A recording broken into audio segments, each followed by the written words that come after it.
ದಾಂಡೇಲಿ ನಗರದ ಟೌನ್ಶಿಪ್ನಲ್ಲಿ ಸಾರಿಗೆ ಬಸ್ ಘಟಕದಲ್ಲಿ ಕೆಲಸ ನಿರ್ವಹಿಸುತ್ತಿದ್ದ ಶಿವಪ್ಪ ಎನ್ನುವರ ಬಾಡಿಗೆ ಮನೆಯೊಂದರಲ್ಲಿ ಕಳ್ಳತನ ನಡೆದಿರುವ ಘಟನೆ ಭಾನುವಾರ ನಸುಕಿನ ಜಾವ ನಡೆದಿದೆ. ದಾಂಡೇಲಿ ನಗರದ ಟೌನ್ಶಿಪ್ನಲ್ಲಿ ಸಾರಿಗೆ ಬಸ್ ಘಟಕದಲ್ಲಿ ಕೆಲಸ ನಿರ್ವಹಿಸುತ್ತಿದ್ದ ಶಿವಪ್ಪ ಎನ್ನುವವರ ಬಾಡಿಗೆ ಮನೆಯೊಂದರಲ್ಲಿ ಕಳ್ಳತನ ನಡೆದಿರುವ ಘಟನೆ ಭಾನುವಾರ ನಸುಕಿನ ಜಾವ ನಡೆದಿದೆ.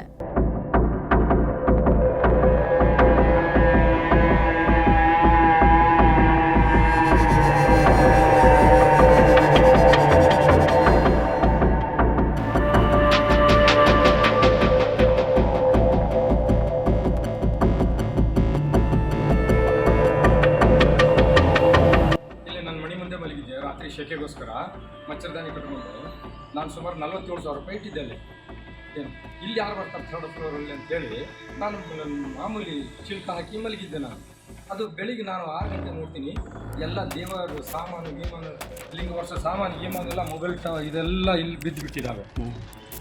ಮತ್ತು ಎಲ್ಲ ಬ್ಯಾಗು ಗೀಗು ಫೈಲ್ ಎಲ್ಲ ಚೆಕ್ ಮಾಡಿದ್ದಾರೆ. ಏನು ನೋಡ್ರಿ, ಇಲ್ಲೆಲ್ಲ ಇದನ್ನು ಎಸಿದ್ದಾರೆ, ಈ ದುಡ್ಡು ಇಲ್ಲಿ ಬಿದ್ದಿದೆ. ದುಡ್ಡು ಎಲ್ಲಿತ್ತು? 45,000 ಎಲ್ಲಿ? ಇದ್ರ ಕೆಳಗೆ ಯಾರು ನೋಡುದಲ್ಲ, ಇಲ್ಲಿ ಇಟ್ಟಿದ್ದೆ ನಾನು. ಇಲ್ಲಿ ಯಾರು ತೊಗೊಂಡು ಹೋಗ್ತಾರೆ ಅಂತ ಹೇಳಿ ಥರ್ಡ್ ಫ್ಲೋರಲ್ಲಿ ಇಲ್ಲಿ ಯಾರು ಬರ್ತಾರೆ ಅಂತ ಹೇಳಿ ಇದೆಲ್ಲ ಕಿತ್ತು ಬೀಸ್ ಹಾಕಿದ್ದಾರೆ. ಇವೆಲ್ಲ ಬ್ಯಾಗ್ ಇಲ್ಲಿ ನೋಡ್ರಿ, ಇದೆಲ್ಲ ಕಿತ್ತು ಹಾಕಿದ್ದಾರೆ. ನಗರದ ಸಾರಿಗೆ ಬಸ್ ಘಟಕದಲ್ಲಿ ಕೆಲಸ ನಿರ್ವಹಿಸುತ್ತಿರುವ ಶಿವಪ್ಪ ರಾಮಪ್ಪ ರಾಥೋಡ್ ವಾಸ್ತವ್ಯವಿರುವ ಟೌನ್ಶಿಪ್ನ ಬಾಡಿಗೆ ಮನೆಯಲ್ಲಿ ಹೊರಗಡೆ ಮಲಗಿದ್ದ ಸಂದರ್ಭದಲ್ಲಿ ಮನೆಯ ಚಿಲಕ ತೆಗೆದು ಮನೆಯೊಳಗಡೆ ಹೋಗಿರುವ ಕಳ್ಳರು 47,000 ರೂಪಾಯಿ ನಗದನ್ನು ಕಳ್ಳತನ ಮಾಡಿದ್ದಾರೆ. ಶಿವಾನಂದ್ ರಾಮಪ್ಪ ರಾಥೋಡ್. ಎಷ್ಟು ಅಮೌಂಟ್ ಇಟ್ಟಿದ್ರಿ? 47,000.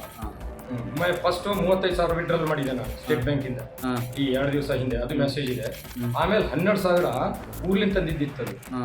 ಇಲ್ಲಿ ಯಾರು ಬರ್ತಾರಲ್ಲ ಬ್ಯಾಂಕ್ ಒಳಗೆ ಹಾಕೊಂಡು ಬಿಡು ಆಮೇಲೆ ಅಂತ ಹೇಳಿ ನಾನು ಮಾಡಿದ್ದೆ. ಅದು ಈ ಟೈಪ್ ನಾನು ಕನ್ಸ್ಕೊಂಡಿದ್ದು. ನಾನು ಮೂಲ ನಿವಾಸಿ ಇಲ್ಲಿಂದ ಏನ ಅದು ಇದು ನಾನು ಫಸ್ಟ್ ಟೈಮ್ ಆಗಿದ್ದು ಥರ್ಡ್ ಫ್ಲೋರ್. ನಿಮ್ಗೆ ಯಾರ ಮೇಲಾದ್ರೂ ಡೌಟ್ ಇದೆ? ಇಲ್ಲಿ ಹೆಂಗೆ ರೀ ಡೌಟ್? ಯಾರ ಮೇಲೇನು ಡೌಟ್ ಇಲ್ಲ. ಈಗ ಟೋಟಲಿ ಅಮೌಂಟ್ ಎಷ್ಟು ಹೋಯ್ತು? 47,000.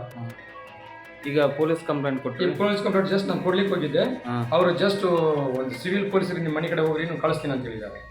ಈ ಬಗ್ಗೆ ಭಾನುವಾರ ಬೆಳಗ್ಗೆ ಶಿವಪ್ಪ ದಾಂಡೇಲಿ ನಗರ ಪೊಲೀಸ್ ಠಾಣೆಗೆ ದೂರು ನೀಡಿದ್ದಾರೆ. ನಗರ ಠಾಣೆಯ ಪೊಲೀಸರು ಸ್ಥಳಕ್ಕೆ ಭೇಟಿ ನೀಡಿ ಪರಿಶೀಲನೆ ನಡೆಸಿ ಮುಂದಿನ ಕ್ರಮ ಕೈಗೊಂಡಿದ್ದಾರೆ. ಸಂದೇಶ್ ಜೈನ್, ನುಡಿಸಿರಿ ನ್ಯೂಸ್, ದಾಂಡೇಲಿ.